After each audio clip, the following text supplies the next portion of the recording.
नमस्कार, आप देख रहे हैं अनकट और मैं हूं विजय विद्रोही। तो बंगाल में पहले चरण का चुनाव पूरा हो चुका है। पिछली बार के मुकाबले हिंसा कम हुई है क्योंकि चुनाव आयोग ने पुलिस और सुरक्षा कर्मियों, अर्ध सुरक्षा बलों की बड़ी टुकड़ियां लगा रखी थी। इतनी टुकड़ियां थी, इसके बावजूद भी वोटर बड़ी संख्या में बाहर निकला है। तो ये बड़ी संख्या में जो वोटर निकला, इसका मतलब क्या है? करीब 82% वोटिंग हुई है चुनाव आयोग के अनुसार। तो ये 82% वोटिंग ममता बनर्जी के पक्ष में गई है, बीजेपी के पक्ष में गई है, या फिर महाजोत यानी लेफ्ट और कांग्रेस के हिस्से में भी कुछ हिस्सा आया है। इसकी बात आगे करेंगे, लेकिन पहले बता दें कि 30 सीटों के लिए चुनाव हो रहा था। ये 30 सीटें ऐसी हैं जिसमें 2016 में 27 सीटें ममता बनर्जी ने जीती थी, लेकिन 2019 के लोकसभा चुनाव में बीजेपी ने पांचों लोकसभा सीटें यहां की जीती थी। तो लिहाजा विधानसभा क्षेत्रों में उसकी पकड़ या बढ़त 30 में से 20 सीटों पर आगे थी और ममता के हिस्से में 10 आई। तो अब कुल मिलाकर कहानी ये है कि बीजेपी को अगर पश्चिम बंगाल में सत्ता में आना है तो लोकसभा चुनाव के प्रदर्शन को रिपीट हर हालत में करना पड़ेगा, बल्कि उसमें थोड़ा सुधार भी करना पड़ेगा। ये शर्त है। ममता को अगर अपनी सरकार बनाए रखनी है तो 30 में से जो 10 सीटें पिछली बार जीती थी, या विधानसभा क्षेत्रों में वो आगे थी लोकसभा के सीटों के हिसाब से, तो उतने भर से काम नहीं चलने वाला। कम से कम 5-7 सीटें और बढ़ानी कम से कम पड़ेंगी, ऐसा जानकार माने जा रहे हैं। लेकिन क्या जो वोट हुआ है उससे हम ये कोई अंदाज लगा सकते हैं? क्योंकि बड़े सवाल उठ रहे हैं कि बम्पर वोटिंग हुई है, और जब बम्पर वोटिंग होती है तो वो सत्तारूढ़ पार्टी को निपटाने के लिए होती है। वोटर सरकार बचाने के लिए बाहर आता है, सरकार को बचाने के लिए बाहर आता है, या फिर सरकार को गिराने के लिए बाहर आता है। इसको लेकर बड़ी भ्रांतियां होती रही हैं।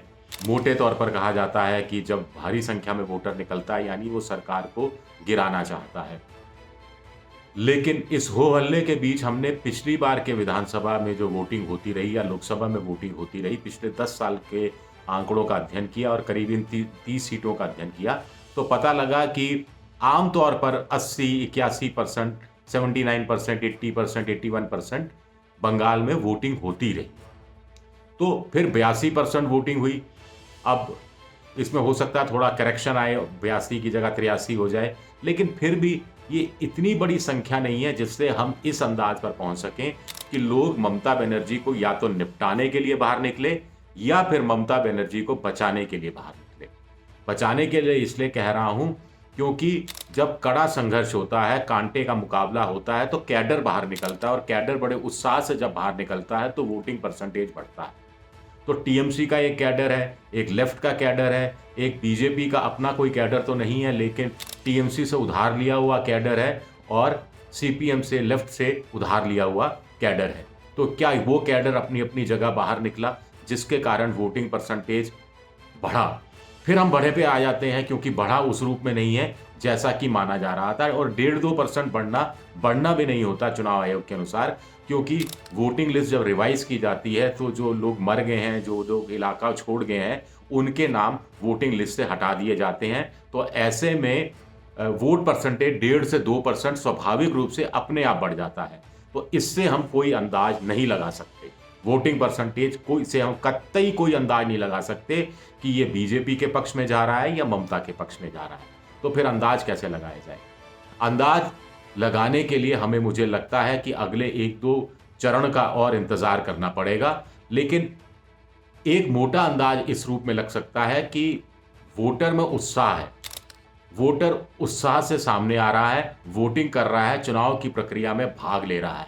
अब वो ममता को निपटाने के लिए बाहर आ रहा है या बीजेपी की सरकार बनाने के लिए बाहर आ रहा है, ये नहीं कह सकते, लेकिन वोटर में उत्साह है।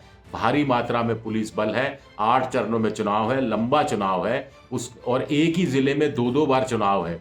यानी जैसे कुछ जिले हैं मिदनापुर के और दूसरे जिले जिसमें पहले चरण में चुनाव हुआ, तो पुरुलिया, झारग्राम में तो पूरे जिले में चुनाव हो गए।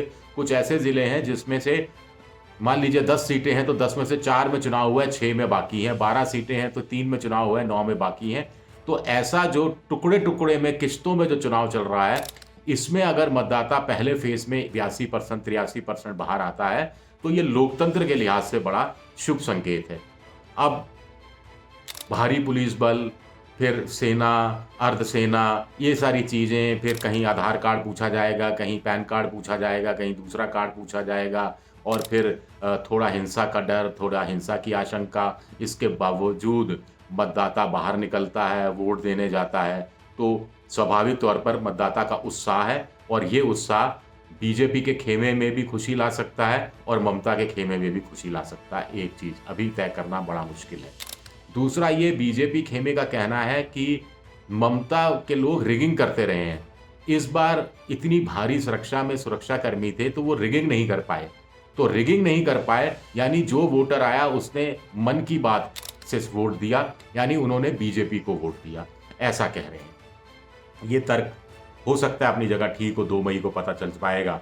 लेकिन ममता कैंप ने जिस ढंग से शिकायतें की चुनाव आयोग के सामने, उससे लगता है कि ममता कैंप में थोड़ी सी घबराहट तो जरूर है।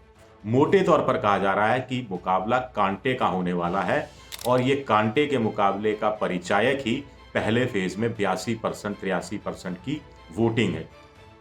ये ट्रेंड अगले 1-2 चरण में कायम रहता है और उससे कुछ निष्कर्ष निकालने की कोशिश हम लोग करेंगे और उसके आधार पर कुछ बता पाएंगे। लेकिन फिलहाल के लिए तो मुझे लगता है कि पहले चरण की वोटिंग के हिसाब से कुछ भी तय नहीं किया जा सकता। शुक्रिया आप सबका, बहुत बहुत शुक्रिया।